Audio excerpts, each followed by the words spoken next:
경제가 이렇게 쉬울 수 없다. 경제가 이렇게 시원할 수 없다. 경제가 이렇게 색다를 수 없다. 경제 직설입니다. 자, 오늘 문서진 부대표 함께 할 거고요. 김영롱 앵커도 나와 있습니다. 어서 오세요. 안녕하십니까. 네, 반갑습니다. 반갑습니다. 네. 자, 오늘 저희가 준비한 주제를 바로 공개를 해드리도록 하겠습니다. 자, 만나보시죠.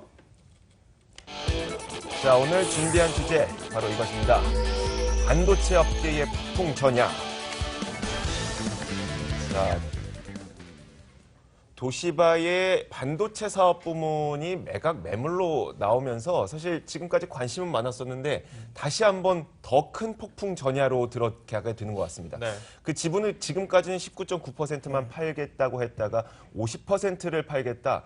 50% 팔겠다는 것은 거의 경영권을 팔까 말까 이 부분을 고민하고 있다는 그렇죠. 이야기인 것 같기도 해요. 50% 팔면 이제 경영권 경영권이 넘기겠다는 오는 거죠. 거죠. 네, 넘기겠다는 거. 넘기겠다는 네. 건데, 근데 또 그것도 쉽지 않을 것 같고. 자, 일단 어떤 식으로 변화가 되고 있는지 그 흐름부터 한번 살펴볼까요?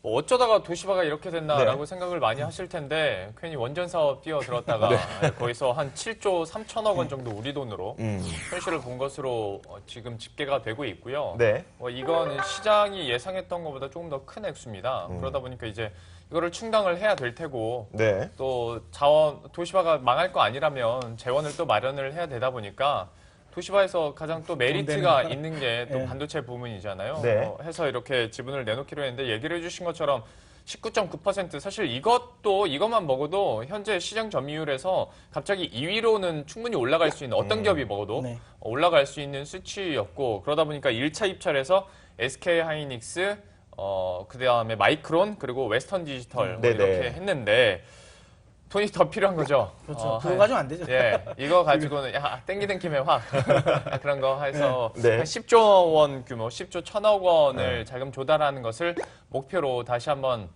이제 매각 방식을 바꾸다 보니까 50% 예가 나오고 50%를 한 기업이 가져가게 되면 당연히 이제 경영권도 가져갈 수밖에 없는 상황이 될 텐데요.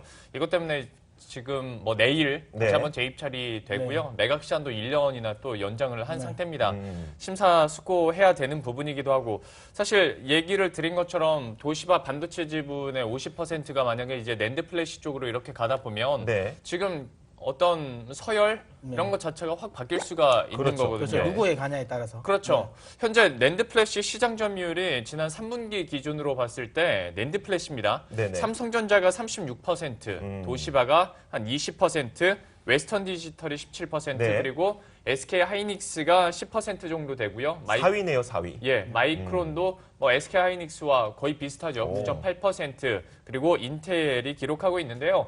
뭐 그대로 똑같이 그냥 산수만 하셔도 돼요. 네. 그렇죠. 삼성전자는 빼고 네. 그 다음부터 뭐 도시바도 당연히 빼야겠죠. 네. 만약에 가져간다면 웨스턴 디지털이든 SK 하이닉스든 마이크론이든 누가 가져가더라도 2위가 되는 거죠. 2위가 되는 거예요. 그리고 만약에 그 50%를 모두 가져갔을 때는 네. 삼성전자와 양강 구도를 할지 그렇죠. 혹은 네. 우리가 말하는 소위 시너지 음. 를 생각하면 삼성전자를 뛰어넘을 수도 있다라는 얘기까지 나오니까 이게 갑자기 판이 변한 건데 네네. 뭐 SK 하이닉스 측에서는 이거를 갖고 싶든 안 갖고 싶든 하더라도 누구한테 주면 안 되는 상황이에요. 그렇죠. 주면 이제 뒤처지는 거고. 네. 그리고 미국 기업들한테 갈 경우에는 이제 미국 기업과 삼성전자가 양강 구도를 펼칠 네네. 테니까 그러면 이제 누가 봐도 당연히 SK 하이닉스 뭐 무리를 해서라도 가져가야 그렇죠. 되는 거 아니냐라고 네. 얘기를 하시겠지만 만약에 이게 우리가 계속 얘기합니다만은 19.9%였으면 괜찮아요. 좀 오버베팅을 해서더라도 적극적으로 가져가겠는데 2, 3조 원짜리 인수전이 갑자기 10조 원짜리로 바뀌었잖아요. 기업의 명운이 달려버려요. 그렇죠. 아무리 SK 하이닉스가 영업이익이 많이 나서 그렇죠. 기업의 자금이 명분. 좀 있다고 해도 네.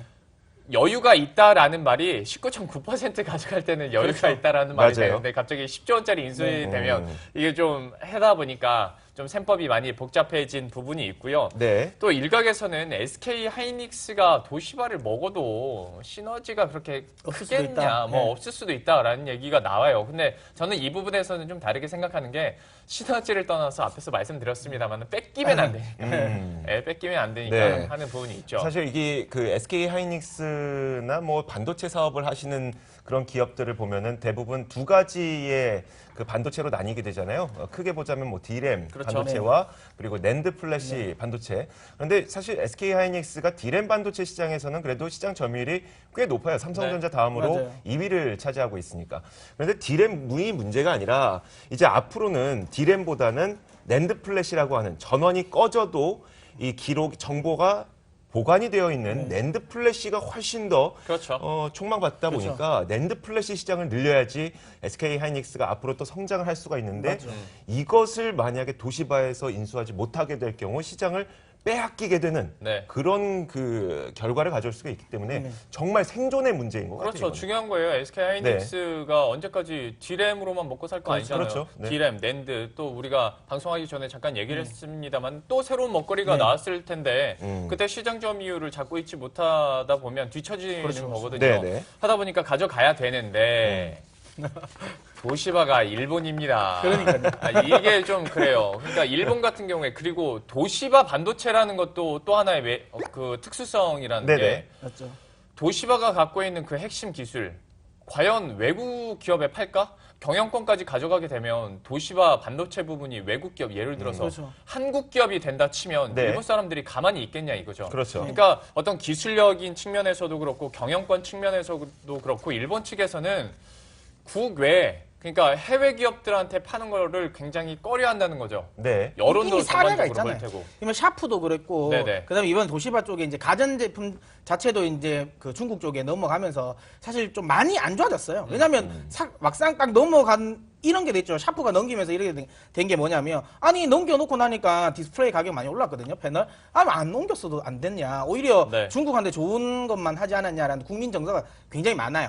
그리고 지금 현재 또 이제 집권당 자체가 이제 또 자민당이다 보니까 또 그런 여유 또 더 많이 생기죠. 그렇죠. 아무래도. 그렇죠. 네. 이게 그 도시바가 과연 경영권을 팔 것인지 말 것인지에 대해서 정말 딜레마가 있는 것 같아요. 그 실제로 니온게이자의 신문이 무슨 얘기를 해놨냐면 도시바가 이제 원전 사업 실패를 교훈 삼아서 무리한 사업 확대를 피하고 낸드 플래시에 집중하게 될 것이다. 네. 이 얘기를 했잖아요. 근데 네네. 이 말은 사실 안 받는. 경영권 안 판다는 얘기예요. 그렇죠. 경영권 팔면 안 된다는 얘기예요. 그렇죠, 그렇죠. 네. 근데 경영권을 안 팔게 되면 블룸버그에서 뭐라고 했냐면 그 경영권을 안 팔면서도 그들이 원하는 뭐 10조 원, 20조 원 이 돈을 다 확보할 수 있겠느냐? 말도 안 그건 돼요. 어렵다. 그러니까 누가 10조 원을 이걸 주고 그러니까요. 사겠냐라는 네. 거죠. 그러니까 재무적 투자자만 붙이겠다는 건데 네. 누가 그건 불확실하죠. 왜냐하면 이미 도시바라는 지금 경영진 자체가 시장에 신뢰가 없어요. 네. 이 경영진을 가지고 소위 말하면 경영권을 바뀌지 않은 상황에서 돈만 딱 줬는데 이게 다시 활성화되는데 안 돼요. 그리고- 그러니까 이미 어쨌든 경영은 실패됐기 때문에 어찌됐든 제가 보기엔 경영권이 확보가 돼야지 이 도시바는 그렇죠. 바뀐다고 봐야죠. 그렇죠. 네. 네, 맞아요. 그런데 경영권을 또 팔게 되면은 도시바에서 어떤 딜레마가 생기냐면 반도체 사업부를 아예 팔게 된 거잖아요. 네. 이제 반도체 사업부가 없어진 거랑 비슷하다고 보면 돼요. 그러면 할 도시바에게 남은 거는 원전 사업밖에 안 남았어요. 없어 할게 그 없어. 수조 원의 적자를 낸 원전 사업을 누가 사냐고요. 지금 그러니까 전 세계적으로. 네. 시나리오가 여러 가지예요. 어쨌거나 50%를 팔아서 경영권이 넘어간다고 하더라도 굳이 이제 더 보자면 나머지 50%가 뭐 있는 부분도 네네. 있으니까 이건 말도 안 됩니다만은 뭐 그런 게 있고 그러다 보니 이제 절충안을 짜고 있는 거예요. 경영권을 안 주면 누가 살 것 같진 않고. 네. 그런데 한국이나 중국한테 팔고 싶진 않고. 정치적으로 봤을 네, 때도. 네. 그러면 차라리 장기적으로 봤을 때 미국 기업에 팔면 나중에 오. 뭔가 이익이라도 무역 전쟁에서 그렇죠. 이익이라도 얻지 않겠냐라는 그렇죠. 생각을 하게 요즘에 되는 거죠. 트럼프랑 또 네. 아베가 워낙 친밀하다 보니까 그럼요. 네. 악수를 19초나 하는 사이잖아요. 그러니까 골프도 같이 치고 뭐 장난 아니죠. 그러다 보니 이런 안들이 나오는 거예요. 네. 예를 들어서 웨스턴 디지털과는 낸드 플래시 기술을 공동으로 개발하고 네네네. 있고 그러다 보니까 뭐 양산을 한다는 소식들이 계속 들려오고 있고 마이크론 같은 경우에도 그렇고 하다 보니 그럼 차라리 그냥 미국 쪽을 택할 수도 그렇겠네요. 있다는 거죠. 그러면 이제 또 걱정이 되는 거예요. 우리 입장에서는. 네. SK 하이닉스가 또 이렇게 뒤처지나? 옛날에 우리 치킨 게임 할 때 맞아요. 얼마나 그러니까요. 한번 피를 많이 보고 네. 반도체 하면 치킨 게임 해서 다 접근을 뭐 안 하던 시절이 있었는데 다시 돌아갈 수도 있다는 거죠. 그러니까요. 자, 이렇게 너무나도 복잡한 상황이 펼쳐지고 있기 때문에 저희가 전문가를 연결해서 자, 이 과연 어떤 시나리오로 이 도시바 반도체 사업 부문 매각이 진행이 될지 한번 그 전망을 들어보도록 하겠습니다. NH투자증권 이세철 연구원 전화 연결되어 있습니다. 안녕하세요. 네, 안녕하세요. 네, 안녕하세요. 자, 일단 우리가 많이 알고 있는 뭐 웨스턴 디지털이라든지 SK 하이닉스 이런 기업들이 이 도시바 반도체 사업 부문을 인수하겠다고 1차 인수 제안서를 제출을 했는데 연구원님께서 보시기에는 유력한 인수 후보자가 누구라고 보세요? 네, 뭐 아무래도 이제 그동안에 뭐 비즈니스 관계를 유지해온 웨스턴 디지털과 같은 미국계 회사 앞에서 뭐 말씀을 많이 하시긴 하셨는데요. 네. 그런 미국계 회사와 협력 가능성이 가장 높아 보이고요. 다만 웨스턴 디지털도 샌디스크를 최근에 인수를 한 적이 있어가지고 네. 자금적인 측면에서 그렇게 녹록한 상황은 아닌 것으로 판단됩니다. 그리고 추가로 베인 캐피탈, 실버 레이커와 같은 FI 즉 재무적 투자자들도 인수할 가능성이 높은 상황이고요. 마지막으로 호나이그룹 역시 약간 인수에는 관심을 갖고 있지만 아무래도 이제 미국계 쪽과 손잡는 방향성이 가장 높지 않겠나 이렇게 보여집니다. 그러면 50%의 지분을 매각하겠다고 지금 얘기를 했잖아요. 이 50%를 일괄 매각할 가능성은 매우 낮겠죠? 어떻게 보세요? 네, 최근에 이 도시바가 또 약간 좀 급변하게 된 게 이게 지금 아무래도 급전이 좀 필요하다 보니까 원래 도시바는 자기 자체로는 어떻게 보면은 이 경영권을 넘기기보다는 이제 재무적 투자자를 이제 목적으로 했는데 지금 상황이 좀 약간 바뀌긴 했습니다. 50% 이상의 매각을 할 수 있겠다라고 좀 얘기를 좀 하고 있고 그러다 보니까 좀 다양한 업체들이 일단 FI뿐만 아니라 전략적인 투자 목적으로 접근을 좀 하고 있는 것 같습니다. 알겠습니다. 자, 그런데 우리에게는 SK 하이닉스가 도시바의 반도체 사업부를 인수를 하는 것이, 그러니까 지분을 인수하는 것이 굉장히 중요한, 국가적으로도 중요한 그런 숙제로 남아있지 않습니까? 만약에 SK 하이닉스가 지금 그 가능성을 여부를 떠나서 도시바의 반도체 사업부를 인수하게 됐을 때 득도 있을 것이고 혹은 반대편에서는 이 생각만큼 비용이 많이 들어가지만 시너지는 그렇게 크지 않을 것이라면서 실에 대해서도 이야기를 하고 있거든요. 득과 실은 어떻게 될까요? 네, 말씀하신 것처럼 비용적인 문제가 일단은 득실 중에서 실 부분에 해당이 될 것 같은데요. 일단 SK하이닉스가 도시바 지분을 인수를 하게 돼서 어떤 경영권의 어떤 참여가 가능하게 된다면 단기적으로는 일단 양사 문화 차이 때문에 좀 어려움은 좀 발생하겠지만 중장기적으로 볼 때는 낸드 역량 강화 가능성이 높아지고요. 이렇게 되기 때문에 긍정적으로 좀 보여지고요. 또한 단숨에 낸드 지금 현재 SK하이닉스가 4위 정도인데요. 2위까지 올라갈 수 있고 이렇게 된다면 종합 메모리 업체로서 거듭날 수 있기 때문에 유무형적인 효과는 클 것으로 보여집니다. 네, 알겠습니다. 자, 지금까지 저희가 NH투자증권 이세철 연구원과 함께 이 SK 하이닉스가 만약에 도시바 반도체 사업 부분에 지분을 인수하게 될 경우 어떤 시나리오가 펼쳐지게 될지를 한번 들어봤습니다. 자, 오늘 말씀 고맙습니다. 네, 감사합니다. 네.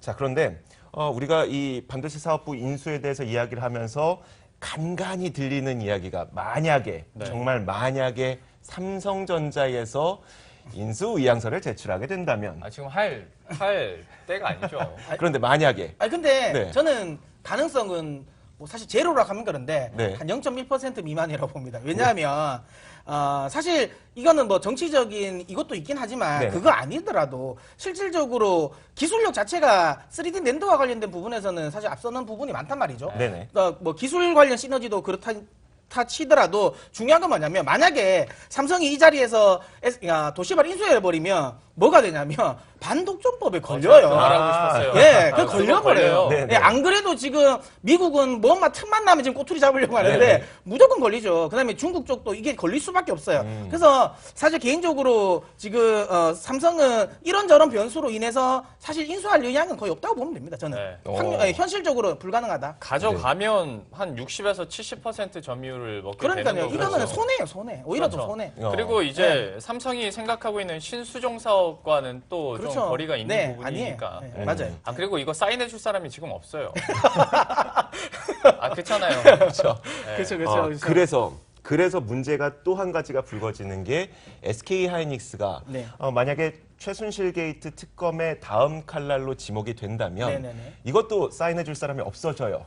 근데 이건 전에 해야죠. 그러니까 아니 어차피 결정은 제가 보기엔 대충은 그 전에 나올 것 같긴 해요. 네. 나올 것 같긴 한데 최태원 회장의 스타일상은 그 성향만 보면 할 수도 있는 스타일일 수도 네. 있습니다. 왜냐하면 좀 약간 통큰 남자잖아요. 예. 통큰 결정을 좀 많이 하는 스타일이라서 할 수는 있는데 아까 제가 뭐 모두에서 이야기했지만 이거는 사실 기업의 명운이 달렸어요. 네. 이게 뭐 3, 4조가 아니잖아요. 10조 정도가 돼버리면 사실 또 어떻게 될지는 더 추가적으로 어떻게 될지는 모르겠습니다. 네. 어쨌든 10조 규모라면 이거는 SK 하이닉스의 문제가 아니라 SK 그룹 전체 차원의 문제가 돼버릴 그렇죠, 수가 있다는 그렇죠. 거죠. 네. 그 다음에 이제 저는 이런 왜 이거 앞서도 이야기 좀 드리는 것 중에 하나가 너무 이제 3D 랜드와 관련돼서 난 지나친 환상을 좀 가지지 말자고 이야기를 드리고 싶습니다. 왜 이런 이야기하면 이거 이상한 소리 아니냐라고. 네, 요즘에 지금 SK 랜드가 USB 대세. 그러니까. 랜드 플래시가 대세예요. 대세죠. 근데 여러분들이 이 간과하고 있는 부분이 뭐냐면 반도체 업종은 어찌되었던 간에 사이클이 굉장히 민감한 업종이에요. 네. 거의 4년마다 계속 돌아오거든요. 네. 그러면 저는 이런 이야기를 드리고 싶은 게 만약에 10조라 예를 들게요. 뭐 결정이 어떻게 될지는 모르겠지만 내일 나오겠지만 어쨌든 10조 인수를 했다고 하면 중요한 건 전체 낸드 물론 뭐 추가적인 2020년까지는 성장을 한다 하더라도 평균적으로 한 60조 시장이 되거든요. 네네. 그럼 거기서 10조를 썼단 말이에요. 그래서 2등을 했어요. 그런데 그거를 소위 말하면 흔히 말하는 이제 조금 뭐 속된 말로 본전이라도 걷어 들이려면 네. 아무리 안 돼도 4년 이상이 걸린다는 거거든요. 아. 네. 그러면 내가 이제 돈 좀 벌어 보려고 했는데 그때부터 다시 침체가 올 가능성이 매우 높다는 거예요. 사이클상. 그러면 이렇게 업다운의 사이클이 굉장히 심한 거에 SK그룹의 전체적인 명운이 달렸다고 할 수 있는 투자를 쉽게 할 수 있냐는 거죠. 만약에 이 SK하이닉스가 단독으로 예전처럼 SK가 아니라 그냥 하이닉스라면 저는 조금 더 모험을 걸더라도 난 해볼 의향은 있다고 봐요. 더 이상 갈 곳이 없어요. 왜? 네. 어차피 이게 네. 여기 그냥 명운을 걸어야 되니까. 그런데 이거는 사실 이제 SK로 들어갔기 때문에 네. 이게 만약 여기서 잘못 결정하면 SK가 다른 사업에서 SK 이노베이션이나 이런 신사업에서 돈 번 걸 SK 하이닉스에서 퍼줘야 할 수도 있다는 거예요. 제2의 도시바가 네, 될 그렇게 될 수가 수도 있다는 거죠. 네. 그러니까 저는 이게 잘 생각해 보셔야 된다는 겁니다. 왜냐하면 그렇게 좋은 도시바의 사업이라면 처음에 20% 인수가 나왔을 때라도 성장성을 봤다면 다 들어갔겠죠. 네, 그러니까 생각보다 물론 이 반도체 낸드 시장 성장과 관련돼서는 여전히 저는 의문점은 없습니다. 그런데 흔히 생각하는 10년 후, 20년 후를 결정하고 이거를 투자한다고 했을 때 저는 기업의 명운까지 나는 생각할 필요는 없다고 보죠. 그렇다 보니까 제조 기업들, 그러니까 네. 반도체를 제조하는 기업들은 사실 지금 말씀하셨던 사이클상의 문제점도 있고 이런 것들 때문에 지금 당장 어쩌면 적극적으로 투자를 하지 못할 수도 있어요. 하지만 재무적 투자자들은 좀 다르잖아요. 다르죠. 재무적 투자자들은 지금 투자해서 뭐 한 1년, 2년 만에 수익을 얻고 나와도 되기 때문에 그쪽으로 할 가능성이 또 있다. 여기서 이제 명확한 거죠. 네네. 자, 아까 제가 이야기한 거 똑같은 거예요. 재무적 투자자가 왜 쉽게 안 들어오냐면 10조가 만약에 들어오면 네. 아까 이야기했잖아요. 그러면 최소한 재무적 투자자는 물론 긴 암묵에서 봤을 때 10년을 볼 수도 있습니다. 네네. 돈이 크다 보니까. 그런데 낸드 이 3D 낸드 사업 자체가 10년 동안 계속 장기 성장을 볼 수 있냐는 문제라는 네. 거죠. 그러면 2, 3년 안에 소위 말하면 돈을 뽑고 나와야 돼요. 예. 근데 2, 3년 안에 도시바를 먹었다 해가지고 재무적 투자자가 그 10조 이상의 소위 말하는 성과를 거둬들일 수 있냐는 거죠. 그 굉장히 의구심이 많이 든다는 겁니다. 네. 그렇다면 제가 보기에는 이게 쉽지 않다는 거예요. 그리고 재무적 투자자가 지금 10조를 딱 인수를 한다고 해서 그게 도시바에 더 이상 돈이 안 들어가냐? 아니에요. 도시바, 어쨌든 반도체 사업은 계속 투자를 해야 된다는 거죠. 네. 그럼 이게 10조로 끝날지 안 끝날지도 몰라요. 특히 저는 뭐 이 이야기 드리면 어떻게 생각하실지도 모르겠지만 뭐 언제나 뭐 저는 뭐 그런 거 별로 안 보는 스타일이라서 이야기는 드리겠는데요. 네. 지금 저는 이 도시바를 보면서 뭐가 좀 떠올랐냐면 대우조선 해양이 좀 떠올랐어요.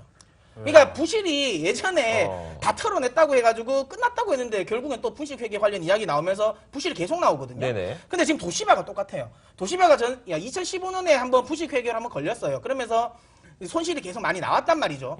근데 원전과 관련된 부분에서도 손실이 나올 거라고 했는데 그거보다 지금 더 많이 나왔어요. 네네. 그런데 이게 미국 쪽 원전 사업이거든요. 그럼 이거 이후에 추가적인 원전 사업도 있고요. 또 중요한 건 그러면 이 사업 그러니까 회계와 관련된 부분이 그러니까 원전에서만 그렇게 부실하게 나왔냐는 거예요. 네. 아니 왜냐면 어차피 같은 경영권인데 네네. 그러면 이걸 회계를 했을 때 그러면 여기만 따로 딱 떨어져서 여기만 분식하고 나머지 다 깔끔하게 했을까? 그것도 의문이 있는 거예요. 그럼 예를 들어 물론 그거는 실사를 통해서 알 수도 있다고 하지만 실질적으로 M&A를 해보면 사실 장부로는 못 봐요. 그렇게 마음 먹고 속이면 장부만 가지고 못 보거든요. 네. 막상 10조를 딱 덜컥 샀는데 갑자기 추가적인 손실이 계속 나와. 그럼 이건 사실 좀 쉽지 않아요. 그래서 이거를 뭐 단순히 소위 말하면 이거 그래도 3D 랜드 기술과 관련된 부분에서 좀 먹어야 되지 않을까? 네. 이것만 생각해가 먹기 좀 부담이 많이 가요. 네, 이게 추정이자 합리적 의심을 또 할 수 있는 부분이 얘기를 해주신 것처럼 진짜 이거 속이려고 하면 장부에는 안 보이는 안 거기도 보입니다. 하고. 이거 안 네네. 먹고 속일랍니다. 이게 뭐 이거와 직접적으로 연관시킬 수는 없겠습니다만 도시바 뭐 손실액 발표랄지 아니면 4분기 실적 같은 경우에도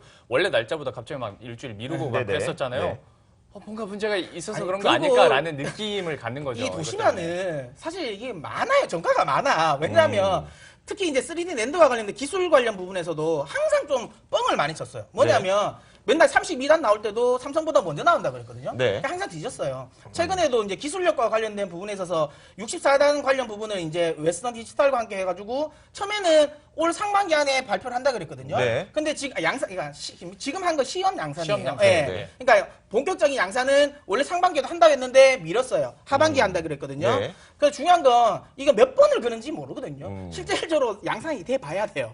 그렇기 때문에 아무래도 인수를 하기 위해서는 제 생각에는 좀 흔히 말하는 MSG를 좀 채워야 되겠습니까? 그러니까 시험 양산했으니까 조만간에 우리는 양산할 수 있다라고 하는 거죠. 그리고 또 중요한 건 뭐냐면 만약에 이게 웨스턴 디지털이 안 했어요. 예를 들어 손을 털고 나갔어. 인수를 안 했어. 네. 그럼 웨스턴 디지털과의 또 협력 관계도 나는 온전할지도 모르죠. 만약에 하이닉스가 먹으면 어떻게 되겠어요? 웨스턴 디지털이 하이닉스 먹었는데 그래도 우리는 옛날에 협력 관계니까 도시바 도와줄 거야 하겠어요? 그러지 아니죠. 그러니까 네. 나는 그런 거라니까. 자, 그런데 제가 한 가지 화두를 더 던져드릴게요.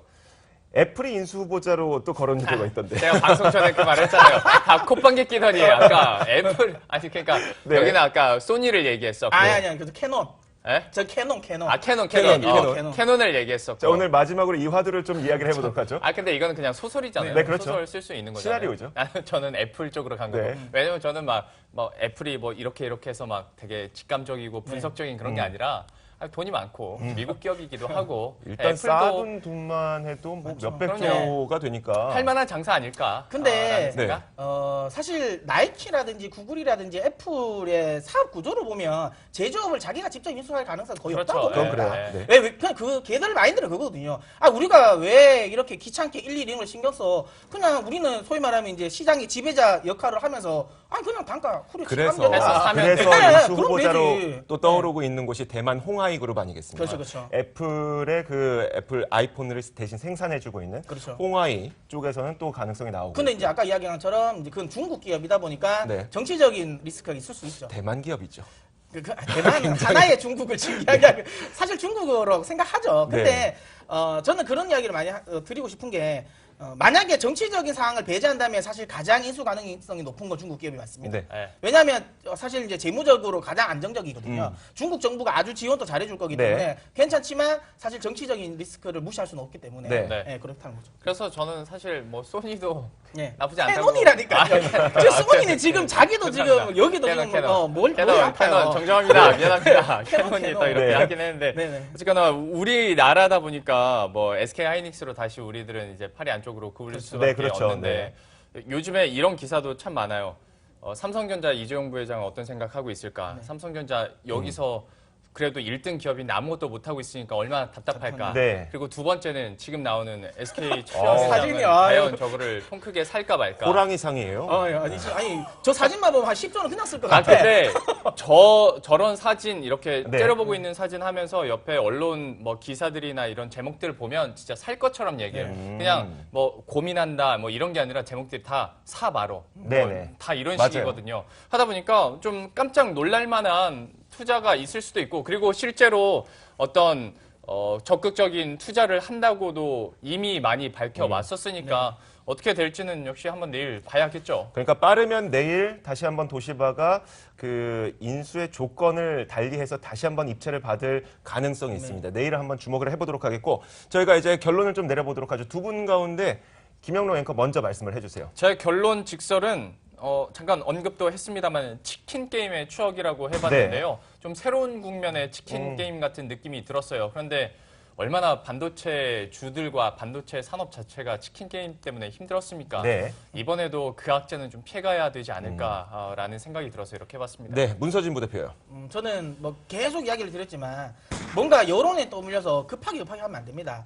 급하게 먹으면 체할 수 있다는 거죠. 그렇기 때문에 저는 조금 더 순리를 따져보자, 이해 득실을 조금 더 따져보자라고 해서 좀 이제 급하게 먹다 체하지 말자라고 이야기 드리고 있습니다. 안 네. 먹다가 굶을 수도 있잖아요, 근데. 아 그럴 수는 있는데 체하는 게 나아요? 굶어 죽는 게 나아요? 이게 딜레마입니다. 네. 근데 저는 아까도 얘기했지만 확률적으로는 제가 보기에는 캐논으로 갈 것 같아요. 한번 보죠. 알겠습니다. 네, 저는 그래요. 자, 저희가 오늘 도시바의 반도체 사업부 매각에서 변화가 되고 있는 그 흐름을 짚어봤고요. 또 내일이 지나게 되면 또다시 새로운 이야기가 나올 수가 있습니다. 저희가 차후에 또다시 더 깊은 내용으로 짚어드리도록 하겠습니다.